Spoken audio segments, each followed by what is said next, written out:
Hey Waffle Gang, I do hope you're well. My name is Mark and today we're checking out some more relationship stories, and if you do love a Reddit story, why not consider hitting that like, subscribe, maybe that notification bell too, and let's crack on with today's first story. Much love, guys. And our first story comes from Vast Grapefruit 7224, who says, am I the arsehole for wanting to invite friends to my daughter's wedding? Oh dear. My female 68 daughter is getting married to a partner of 8 years in September 24. We've been arguing over this and she told me to post this here for opinions. For context, I'm paying for the... She knows what she's doing. For context, I'm paying for the whole wedding. She is pretty introverted and she doesn't have a lot of friends she wants to invite. Her husband-to-be, on the other hand, is very extroverted and has a lot of people he would invite given the chance. I thought it would be fair then that the bride side gets 30 invites and the groom side gets 30 invites as we're on a budget.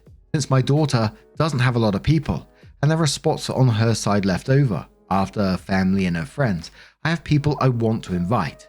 Between my husband and I, we have 13 people to invite. To be honest, there was no leaving them out one way or the other, as we have social obligations to invite them anyway. I feel as though since we are paying for this and are hosting it, we should get a say in who comes regardless. My daughter has said that this is not how it normally works and that her and her fiance should have first priority in who comes, and the spots should be dedicated to her fiance's friends before mine if there are limited seats. She also said that this is their wedding and not my class of 74 reunion. But him and his family are not financially contributing to this at all. It will reflect poorly on me if I don't invite my and my husband's people. She's refusing to see my side and says that her fiance being limited in guests and his parents only being allowed to invite 2 people because they aren't in a place to contribute is unfair. If I'm not allowed to throw this up to my standard, I don't want my name on it. Oh my word. They can do what they want, but I have half a mind to pull my money from the equation if they insist on not allowing who I want to be there. I told them that they will have full control over everything else. It will still be their day. I just want my friends there to support the big day. Is that really so wrong? Am I really the a-hole? I'm starting to think that I have a bridezilla and groomzilla on my hands. After seeing some replies, I would like to add some information. We are white and live in the US, so not of Asian culture. We have a lot of family, so the breakdown on my daughter's side is 14 family members, 3 of her friends and 13 of mine. She says she doesn't have a problem with me inviting my friends. She has a problem being limited in her and her fiance's friends. My social obligations to my friends are because I've known some of these people for 50 plus years and I don't want to ruin friendships that strong. I was invited to their children's wedding, so why would they not be invited to my child's wedding? My son opted to not have one, so this will be my only opportunity. And as you can probably imagine how the comments are going to go, which we'll cover in a second, but the update is from the daughter because the mum didn't want to read through a lot of the replies, apparently. And we see this a lot in wedding stories, you know, paying for weddings, but it comes with strings attached and it never works out the way people want to. Especially like you came into this like 13 people to invite. That's a lot of people. Sure, you're paying for it, but this is still their day. You said at the very beginning that she's introverted and doesn't have a lot of friends she wants to invite, yet you're going to invite 13 people that she probably doesn't get along massively with, and they're just going to be turning up to her wedding like strangers to her. Well, maybe not strangers, but you know what I mean. And this is because of social obligations. Hey, mate, a couple of people, another couple, I could probably understand.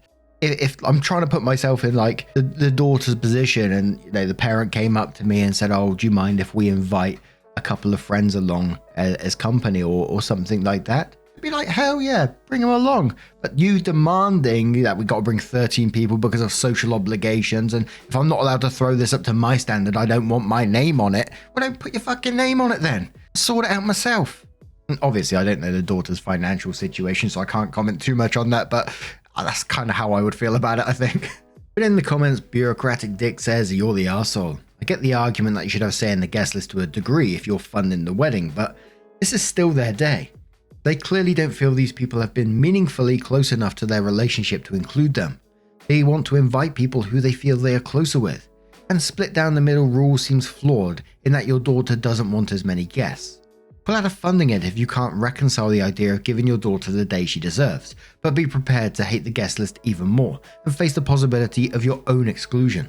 Your daughter and future son-in-law are not being unreadable or wedding zillas in their request for people that they care about to be present at their wedding. You are being unreasonable for wanting your friends there in lieu of theirs. It's not about you. Mode Mysterious says and quotes, she also said, "This is their wedding and not my class of 74 reunion," and then says nicely said, and quotes again saying, "But him and his family are not financially contributing to this at all," then says, "Does not matter. If somebody gave you a sweater, would they have the right to tell you how and where to wear it?" And then quotes again saying, "If I'm not allowed to throw this up to my standard, I don't want my name on it," and then says, "Your name won't be on it. It's the bride and groom's wedding, not your class of 74 reunion. Their names will be on it, so you probably can win this battle, but you'll do lasting damage to your relationship. You're the arsehole." Suspicious Thanks says, "You're the arsehole. Sorry, mama. She is pretty introverted. So let's just invite a whole lot of people she probably won't feel comfortable with and make the day about the parents. Why is their social obligation to invite your friends? Why can't you say it's a small, intimate wedding and leave it at that? It sounds like that's what the bride and groom would prefer anyway. I understand that you're excited, but your daughter's wedding isn't the time to get your peacock feathers out. While it's lovely of you to pay, it's frustrating to see a gift with conditions of control." Edit to add, if the people you wanted to invite have had a loving history with your daughter, then I can understand you wanting them to attend, but it doesn't sound as such given her hesitation. Soki DePhilly says, "You're the arsehole, so you're paying so you have control and make some good social appearances, not so that you can give your daughter a beautiful special day. How narcissistic are you? This is not about you. This is not your day." So the groom can't invite his large social group because you need to ensure your social standing is secure by showing off your money with a wedding. Jesus, you are terrible. He has your love always come with strings attached? OK Competition says, "You're the arsehole. It's an actual statistic that the mother is the most difficult relationship to manage for the bride while planning a wedding. Look it up. Sorry, but you're no exception. My own mother refused to come to my wedding years ago because it wasn't on her terms, and our relationship has never been the same. If you care about your future relationship with your daughter, concede now and allow her to have a special day the way she wants it. Be supportive and stop trying to make this about you." As I mentioned, that OP's daughter actually updated the post and said, "This is OP's daughter. My mum didn't want to read through a lot of the replies once she saw it wasn't going in her favour and got the general consensus of her being judged as the arsehole. I guess the point of me asking her to post this was to really gauge who was being unreasonable here. Unfortunately, this isn't rage bait, it's my life.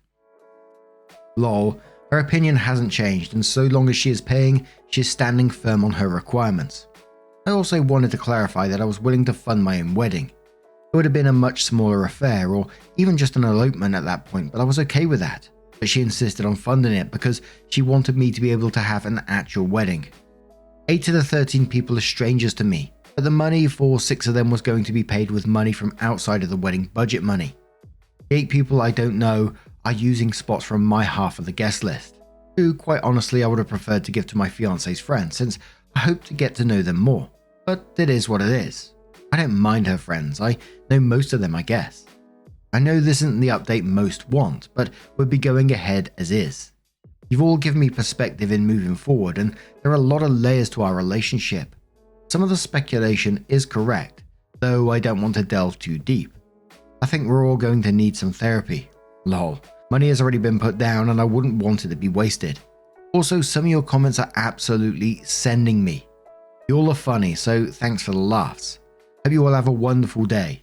This is the bride-to-be, signing off for now."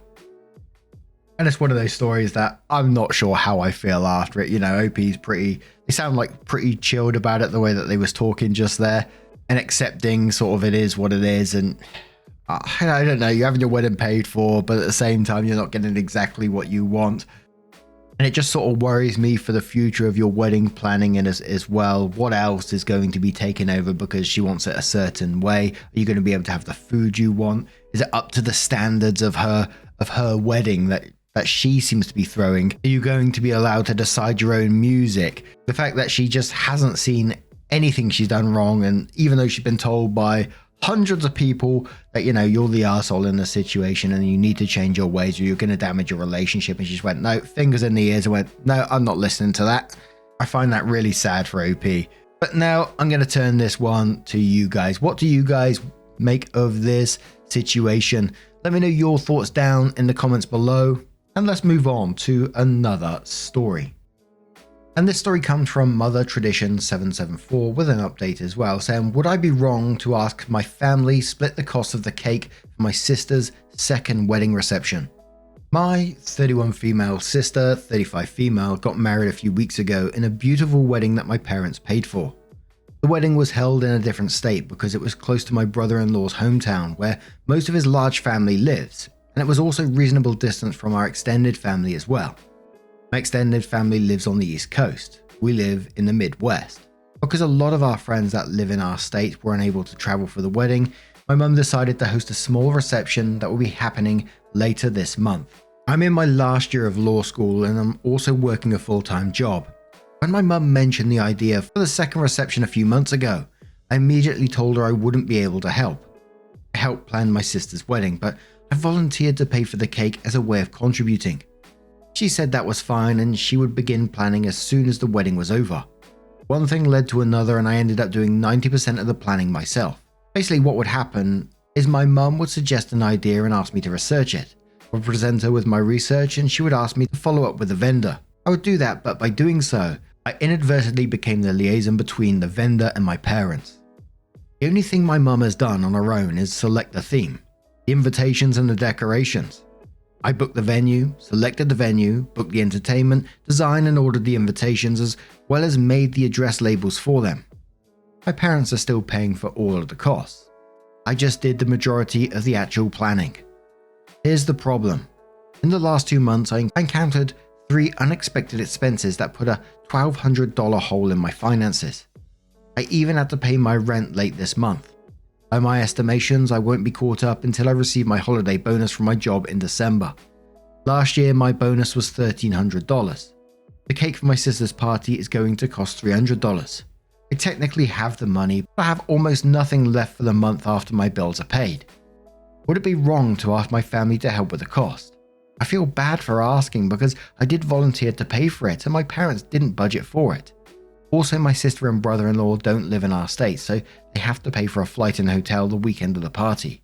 At the same time, there wouldn't be a party if it wasn't for me doing all the work to plan it. At first, I'm just thinking $300 cake on a second reception? Seems madness. But hey, not my reception, not my cake. But I do love cake. Wonder what kind of cake it is. My inner thoughts are just spilling out into the microphone as usual. Could be red velvet. I do like a classic jam and cream Victoria sponge though. Or chocolate. Just cake. Just give me cake. Anyway, let's crack on. Now, I think this just depends how you want to approach it. You could come in and say that you spent all this time doing this and present it to her like you just did, which I don't think you're wrong. I don't think you're wrong at all. You spent a lot of time in this and, things come up and that's what's happened. You had good intentions and they've just fallen through. And I think what you should do and just come at this in a diplomatic approach. Just say to your parents, look, I really did want to do this, but unfortunately things have come up. I'm in a bit of a financial struggle at the moment. Can we lower the price of the cake or can you help me out, etc. Like I said, you could come at it and say, look, I've spent a lot of time doing this. I spent 90% of the time doing everything else, which, is another problem in itself. But I just don't think it'd be received in the right way and it could potentially cause arguments. And it just depends on the path that you want to go down, which I don't, from what I'm reading here, you'd rather it be solved more amicably and moves past this in a peaceful way. And I think, just approaching your parents, if I was one of your parents and you came up to me and said, look, I really wanted to do this. I'm really struggling financially though. I'd be saying, look, how can I help you out? You're 31 years old, and I don't mean any disrespect in saying this, but you would still be like my child, and I would still look after you in the best. You sound like you're doing good in life. You're in your last year of law school. You're working a full-time job. You're trying your absolute best in life. I would be proud of what you are doing, and I wouldn't want you stressing about a $300 cake. I'd be taking that off your hands instantly and eating it. But just Ducky for now says to OP, no. And you wouldn't be wrong for sending them an invoice for your time spent planning. I wouldn't recommend it though unless you want a blow up. Would also tell them they need to pay for the whole cake since your offer of paying for it was contingent on the fact that you wouldn't do the planning, yet they had you do most of the planning. You need to find your backbone, OP, or they will continue to take advantage of you. Also make it clear that you won't be setting up or cleaning up after the wedding, as you have more than done your part. OP says, I already made it clear to my family that I'm not doing anything else for this party. I'm not even showing up early. The party starts at 5 PM and that's when I will arrive. I now realise that I shouldn't have agreed to do this much and I won't do it again. Mutual butt squeezing says, what a name, how do people come up with these? For real, she wants a second wedding reception on someone else's dime. The fucking entitlement. OP says to clarify, the party was not my sister's idea, it was my mum's. My sister supports the idea, but she doesn't care if it happens or not. Yeah, it didn't really mention the sister wanting it or not in this story, so I don't know where that came from, but Signal Violinist 995 says not wrong at all. Good luck with school. You didn't choose an easy road, but I'm sure a very positive road. By the way, impressed how much time you spent on your sister.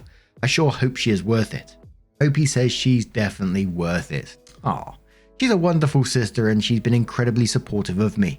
She's actually paying the fee for my bar exam as a law school graduation gift. That's why I stepped up and planned this party for her without hesitation or complaints. It might explain why my family is oblivious to the fact that I've taken on too much. Picarola says, you told them you would pay for it and you should.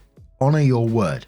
You should have reminded mum that you said you can't help with planning as it happened and discussed helping her but not buying cake then.